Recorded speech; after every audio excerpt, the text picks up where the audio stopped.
What's going on, everybody?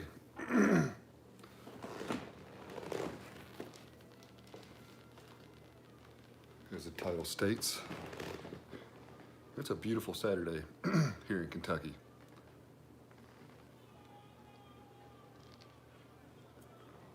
Oh. Not doing a whole lot. Matter of fact, not doing anything to the tank. Haven't done anything to the tank in a little while anyway. I've had a nice 3-day weekend of just staring at it. Actually spot fed some corals yesterday, which is the first time that I've spot fed corals in a very long time. So that was a lot of fun. Yeah, I mean, the only thing I've done is feed the tank, clean the glass, and I pulled out just about 2 gallons of chaeto yesterday. And I always wear gloves whenever I go into the refuge. Matter of fact, I wear gloves when I put my hand in the tank anyway. But I do have bristleworms, the astrina starfish. I'm not worried about touching with my bare hand, but definitely don't want to touch a bristleworm. So yeah, whenever I'm definitely in the refugium, I am wearing gloves because I don't want to be tagged by a bristleworm. But tank's doing good. I haven't tested phosphates in a couple days, 3-4 days, I guess. Last time I tested them, they were still slowly going down. So I like that direction. The SPS corals at this point are doing great. Now, mind you, they've been in the tank for, I don't even know. I think I glued them to the rockwork last Saturday. So a little over a week now. The zoanthids are doing pretty good in the tank. From time to time, it looks like they're stretching for light, but I got the radions running the AB Plus schedule, and they're running at 55%. The corals seem to like that for the time being. I don't know what my par is. I don't have a par meter, number one, and then number two, it's just been a long time since I've tested par, so I don't remember exactly what the numbers were, but I think I was running the intensity of the lights much higher whenever I tested my par last.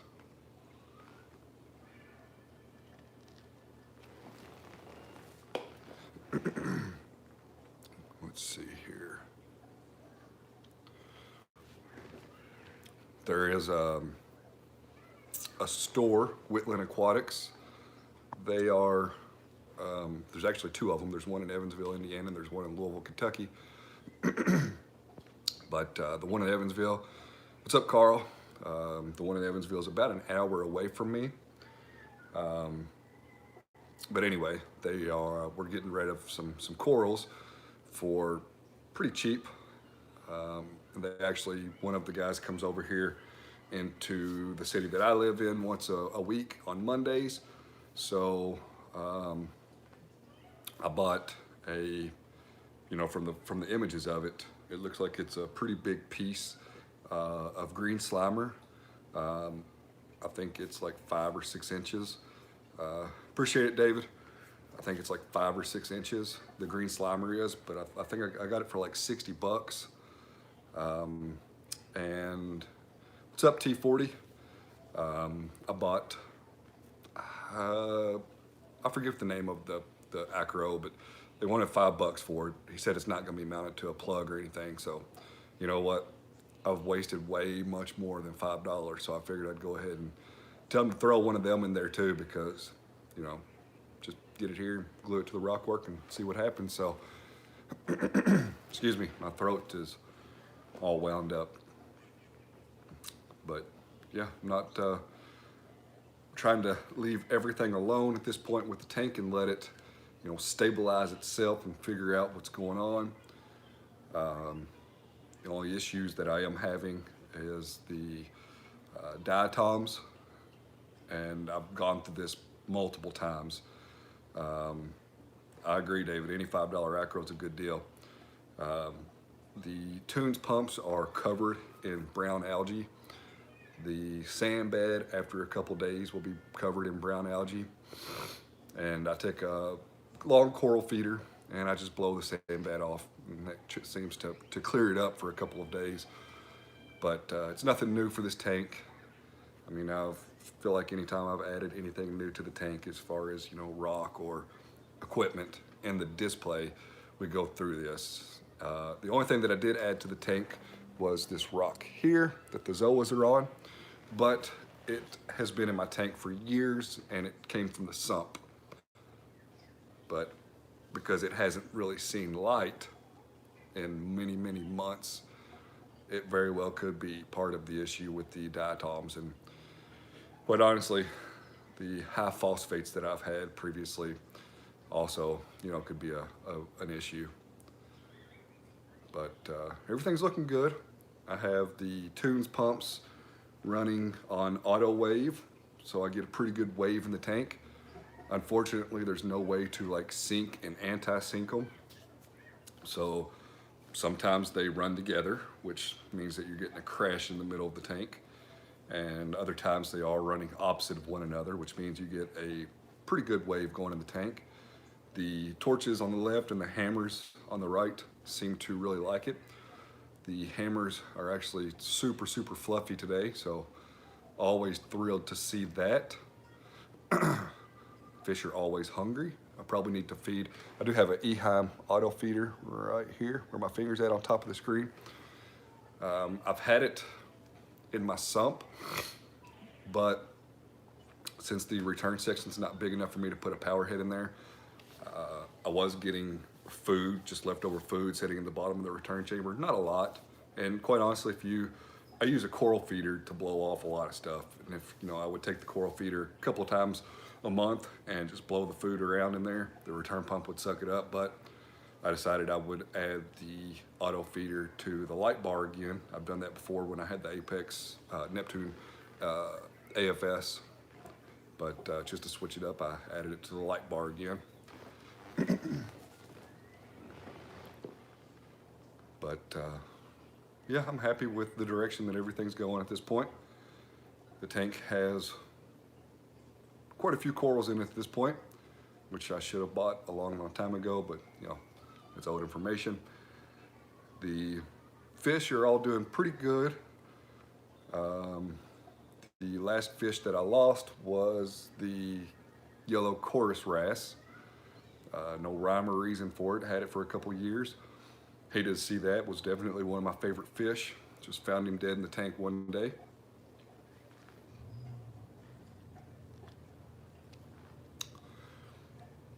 So my plan, I have 1, 2, 3 wrasses, yellow tang, coral beauty, and a flame hawk. So that's 3, 6, 7 fish. I do plan to add probably 4 to 6 more fish in here. Not sure when, it's gonna be a little while, but that is the plan, is to add more fish in here. And the flame hawk will probably have to go, because although everybody seems to be happy at the moment, anytime I add a new fish to the tank, the flame hawk does not like it. And you know, I know that having shrimp in a tank with wrasses is you know, 50-50, but the flame hawk that I have definitely is a shrimp eater. I had 2 cleaner shrimp whenever I added him to the tank, and shortly after he was added to the tank, those decent sized cleaner shrimp disappeared. So if the flame hawk goes away, I will definitely be adding some more cleaner shrimp to the tank. They're fun to watch. I like how they hang out on the bottom of the rock work, just upside down, just doing their thing. The only other thing that I would like to add are some more Trocus snails, but pretty happy with where we're at with the RedSea Reefer 250. No complaints, no complaints. Was gonna do a water change this weekend, but because I have corals coming on Monday, I will wait and do probably like a 2-gallon water change. You know, add new salt water to the tank and take tank water out of the tank to dip the corals. I've never used any aqua illumination lights. I've used Kessel's, the 160s. What's up, Click Clack? I've used the 160 Kessel's. I've used the Aquatic Life 36-inch T5 hybrid fixture. I briefly used an AP700, and for the last, I don't know, 2 years, I guess, I have had the Gen 4 Radeon XR15s in the tank, and I control them with the Reeflink. And I've said this over and over again, but I have good luck with the Reeflink. I mean, I logged into it just before this video and just went right into it and had no issues with it. I think in the year or so that I've had the Reeflink, I think I've had to reboot it maybe 5 times. So not very often, which, mind you, I don't change my lights very often. I mean, I'm sometimes turn them to white for pictures, but that's it. This tank is, I think that this tank will be 5 years in August. You wouldn't know it because of the lack of corals in the tank, because I can't leave anything alone, and I refuse to stop buying SPS corals and somehow demolishing every SPS frag that I buy. Right now, the intensity, I'm running the AB Plus schedule, and the intensity is at 55%.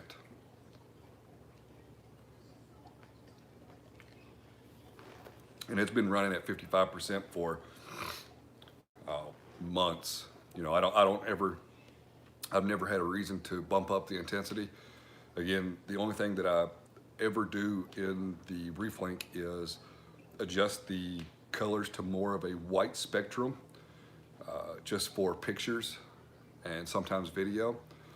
I have checked the PAR, but whenever I checked the PAR, I was running the lights at like 65 or 70%, I think. And I don't remember the PAR numbers off the top of my head. I mean, I know that I was getting probably, well, I say I know, and then probably, I was probably getting like 2 to 250, where, like, you know, directly under the lights here. And then as the lights merge, it was probably like, you know, 200 range or something like that. But again, I'm purely guessing at this point, which is terrible. But, you know, my thought process is the same as everybody else's, that the corals are going to survive longer in less intensity. So, how's the plumbing on the RedSea Reefer? I'm looking to purchase a 350. However, I was told to upgrade the plumbing. So a lot of folks do upgrade the plumbing. I run slightly modified plumbing, but I will tell you that the stock plumbing worked for me for many years. I had no issues with the diaphragm valve that come with the RedSea Reefer. And if you don't know, the diaphragm valve is used to adjust the water level in the overflow box. Not necessarily in the tank, but in the overflow box. And adjusting that diaphragm makes the tank silent. The thing to blah, blah, blah, blah, blah. The thing to know is, if you ever have a tank that has a valve on it to adjust overflow, you want to make small turns on it. Whenever I say small, I mean like 1/4 inch turns. And then you want to give the tank, you know, I prefer to give it like 5 or 10 minutes to level out. You don't want to turn it, you know, a half a turn or so. But I had great luck with the diaphragm valve until I didn't. And it was a couple years into it that I could not get the diaphragm valve adjusted. And now I am running a true gate valve on the tank. I can show you. gonna get a little shaky here, but I can show you in the sump area.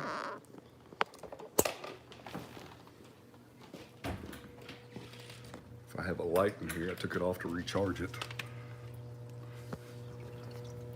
So I had to buy this piece here, which normally comes as a return.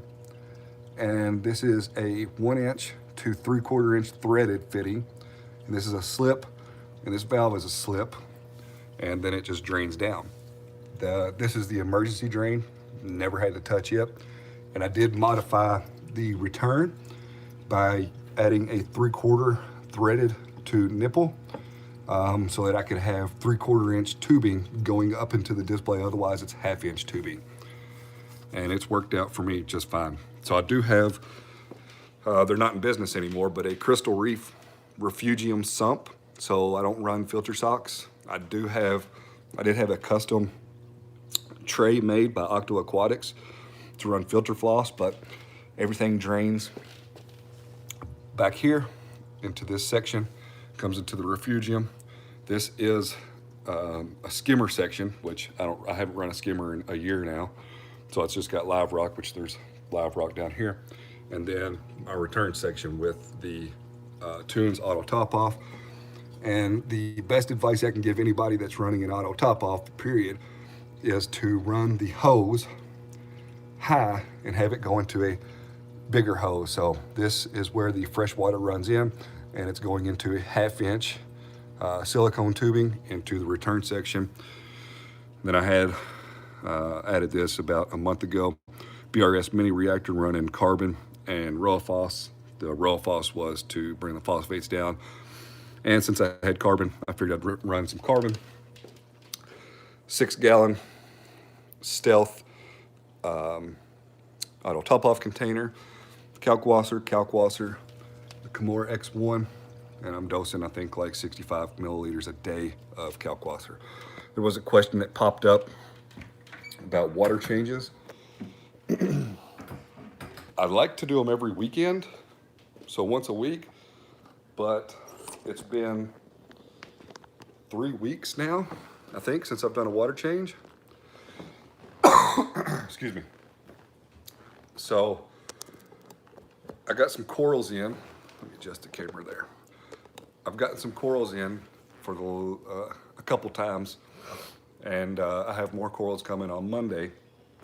So what I'll do whenever I have livestock coming in, corals, I don't do this with fish, but for corals, I'll mix up some salt water, and I'll add the new mixed up salt water to the tank, and then I'll take tank water out, and that's what I'll dip the corals in. You know, I'll use, I think I bought some Coral RX, coral dip, and I'll use the tank water to dip corals in. So the tank will get a mini water change at that point. I do dose Acro Power a couple times a week. I dose the Brightwell Coral Aminos a couple times a week. And I dose the Brightwell's iodine once a week, like 1 drop, because I don't have an iodine test, and I'm just erring on the side of caution there and going slow with iodine. I really like Acro Power. I should actually need to get another X1 doser so that I can put Acro Power on a doser. The Brightwell aminos, they have a little dropper in there, so super simple to add. Other than that, I keep an eye on my nitrates. I did have to dose nitrates every day, and I was doing that by hand and testing a couple times a week. So now I haven't dosed nitrates in about a week and a half now. And I don't have to dose phosphates because this tank's always had phosphates. So I did lower, pretty much turned off the kalk because my alkalinity was like 9.3, 9.4, and I wanted to bring it down. So I turned off the kalkwasser, and it sits about 8.6, 8.7 now. I actually need to get new calcium and magnesium test kits because they're expired, but the last time I tested calcium, it was 420, and magnesium, I think, was like 1400. I do have the ESV Bionic calcium, alkalinity, and magnesium. So if I do ever need to dose any of those individually, I do have them. I bought them years ago, and they're just in a container ready to go. I use the BRS slim jugs, the gallon jugs, and I keep them. And I haven't had to dose them individually yet. The kalkwasser does a great job for me of maintaining everything that's going on in the tank. You know, primarily the coralline algae is what's sucking up all of the calcium and alkalinity in my tank, because this tank grows coralline algae pretty good.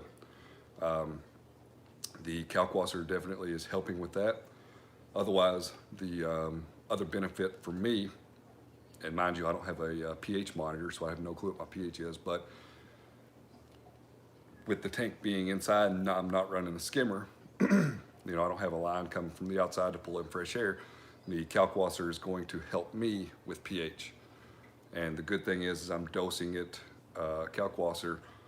I forget how many doses you can get with the X1, whatever the maximum number is. I guess it's like 12 or 14 doses per day. So it's spread out over the day. But I've been dosing kalkwasser for, I don't know, a year or more. And for now, it does what I needed to do, which is really not much of anything because the corals are super, super tiny. But I do like to keep the alkalinity, calcium, and magnesium on hand, just because you never know when you actually may need them. For those that are even interested or wondering, I do use the Live Aquaria salt, which everything that I've read on the internet says that it's the same thing as the Fritz Blue Box salt. But I've had no issues with it. I've got my third box in not too long ago.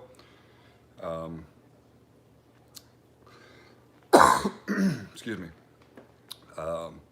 It mixes great. I don't have any residue, and to be honest with you, it matches my parameters. So as far as mixing kalkwasser, what I do is I have 2 BRS slim jugs under my tank, and I keep them both full at all times, and whenever one gets low, I just pull the hose out of it and I put it in the second one. I take the empty or nearly empty kalkwasser to the sink, and I rinse it out to get any sludge or anything off the bottom of the container, which you don't necessarily have to do, but I do it anyway. I add a gallon of water to it, and then I add the maximum amount, which I think the kalkwasser, I get the BRS Pharma Kalk, and I think it comes with like a teaspoon or whatever. I add 2 of those, whatever the size of the spoon is that comes with the BRS Pharma Kalk. I add 2 of those. I shake it up, and then I put it back under the tank. What's up, Josh?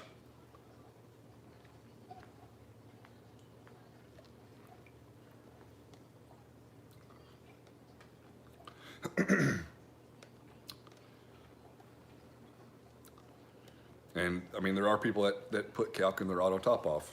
I've just never done that. I've always run it on a doser. I am on Instagram. Pelfreys Reef, all one word, PLPHREYSREEF.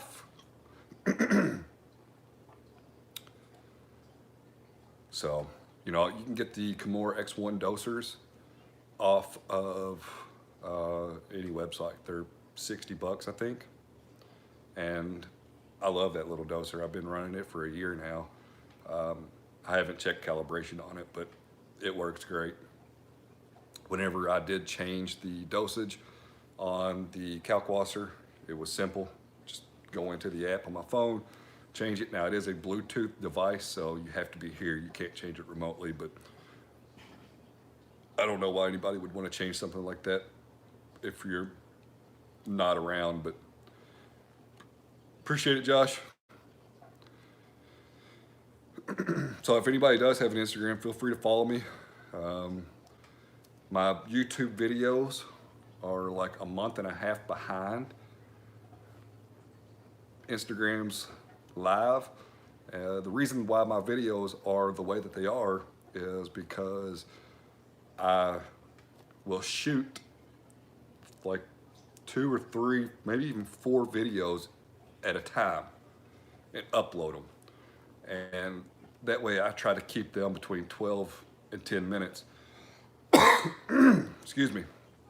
Otherwise, as we know, I've been sitting here rambling for 26 minutes. I can ramble on and on and on. So that spreads it out. Can you please repeat from how long are you dosing kalkwasser? How long I've dosed it in the tank or daily? Because right now, I've been dosing it in the tank for years. Before I had the X1, I had an Apex dose or a Neptune dose, and I used the dose for kalkwasser. Whenever I got rid of all the Neptune stuff, I got the X1, and the tank never missed a beat as far as dosing kalkwasser. I'm dosing, I think it's like 80 milliliters a day, I think, and it's dosing the maximum amount that the X1 doser can do per day. So I don't know if it's 12 or 14 doses, but it'll take that 80 and divide it into the maximum amount. So, if we'll just, for simple math here, let's just say that the X1 can only dose 10 times per day, and I'm dosing 80 milliliters. Throughout the day, it'll dose 10 milliliters spread out over 24 hours. But it's not, it's doing it more than that, but I'm not very good at math, so it's probably dosing like 6.4 milliliters every hour, hour and a half, something like that. And again, you can add it to your auto top-off container, but it's super inconsistent because your tank's gonna evaporate differently. So for instance, now it's warmer outside, the heat's not on, so my evaporation level is gonna go down. Good grief. I actually have a window open today, and it's a lot cooler in the house, and I don't know that I've heard my auto top-off turn on today. It probably has, I did mow the grass earlier, but I just prefer not to put it in the auto top-off. Plus, whenever I'm adding it to the containers, like I said, I can pull that container out easily, and I can rinse it out. So my setup, here, I'll try to show you this. Bear with me real second, I'll pull you back off the tripod. So my setup is super simple. So I keep 2 jugs down here. And you can see this is the jug I'm running now because it has the tube going into it. The other one's sealed off. And whenever it gets down to as low as it'll go, which is like here, it won't go all the way to the bottom. You don't want to suck any of the sludge or anything out of the bottom of the container. All I have to do is pull this cap off, and on this cap, I have a piece of RO line that goes in here. So whenever this is done, I pull the cap off the right one, slide this into the right container, pull the left container out, clean it out, fill it back up with kalkwasser and water, throw it back under the tank, and it's done, so super, super simple. Oh, I do dose Microbacter 7 from time to time. Just a couple drops. Again, with anything I'm dosing like that, it's just a little bit at a time. There was a question that come up. I don't know if I can pull up. What do you think about the RedSea AB+? I've never actually used it. I may, now that they've combined the solutions and it looks like you're adding antifreeze to the tank, which is kind of cool to me, but I've never used it, so I can't provide any input on that. Get you some close-up shots.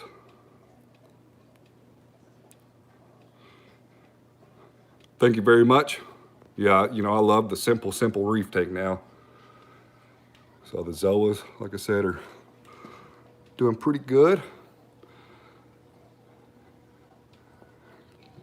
The Forest Fire Digitata is looking pretty good.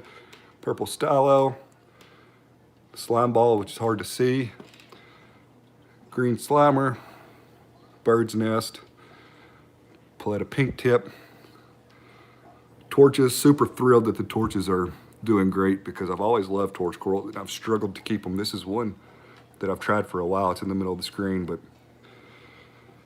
Gonphora, Scalemia, Favia. I don't know what this is. It's got some algae on it, but it's still alive. The acans. I've said this multiple times, and maybe it's just my tank. I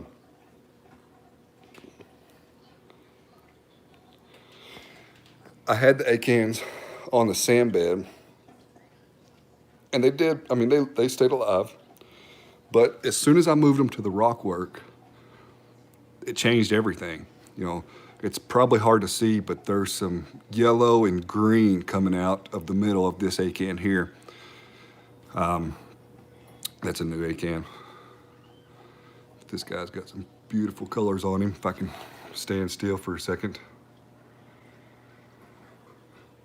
But huge, huge fan of Euphyllia. Most of us are. I feel like most of us are, but some of us are purely into SPS, and if I can keep SPS alive, then I may be like that one day, but for now, mixture for me, which of course is the hardest of all reefs. So, but yeah, the super, it's gonna sound so strange, but a year ago, whenever I removed how you control nutrients, just my refugium, just the refugium, and water changes whenever I do them, but the refugium is doing great. So, but yeah, so about a year ago, whenever I pulled off all the Neptune stuff and I went to everything just simple and basic, I felt like a weight had come off of me, and it's just so much easier. Haven't run a skimmer in a year, and JS Reefs. There's a couple of, he's got a 150-gallon acrylic tank now, but he had a 57-gallon tank, and he ran a beautiful mixed reef with no skimmer for a long time. And that's, after seeing his tank, I knew that I was getting rid of the skimmer. I don't hate skimmers by any means, and you know, I may very well add a skimmer to this tank at some point, but for now, I really don't need a skimmer.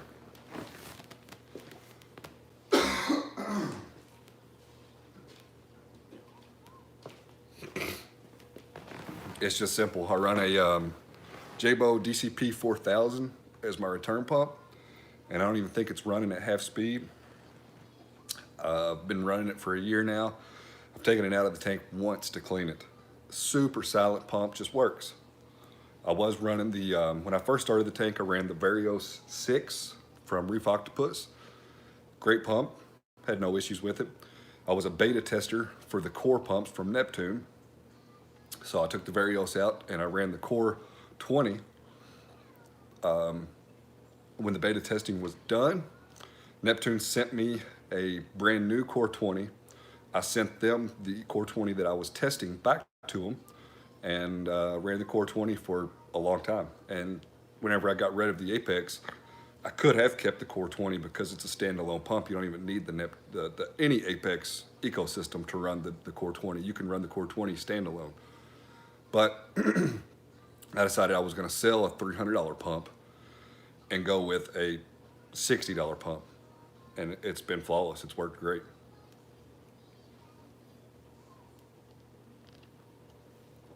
And I think if I add a skimmer to this tank, I love the Jabo 4000. It's been a stand-up pump, but I think, you know, I like equipment. I've always been a gearhead with all the various pieces of equipment, but I would For skimmers, I would look at the Delua G5. I would probably look at some of the Aquamax skimmers. I would probably look at some of the eShop skimmers and maybe even the Tunze skimmers. I ran a Nios 120 in this tank forever and had no issues with it. I mean, it took a little while to get it dialed in, but for the most part, great skimmer, ran silent. But I would probably look at just something different. I mean, I'm running quite a bit of Tunze equipment on here now, and again, it just works. So these are the pumps on here are the 6055s that I modified to be 6095s, and all that means is I went from a narrow flow to a wider flow. The power that the pumps get are still 6055 power. I didn't upgrade the controller or anything to it. So with a 3-foot tank running two 6055s with super wide flow, I should be good to go in that department.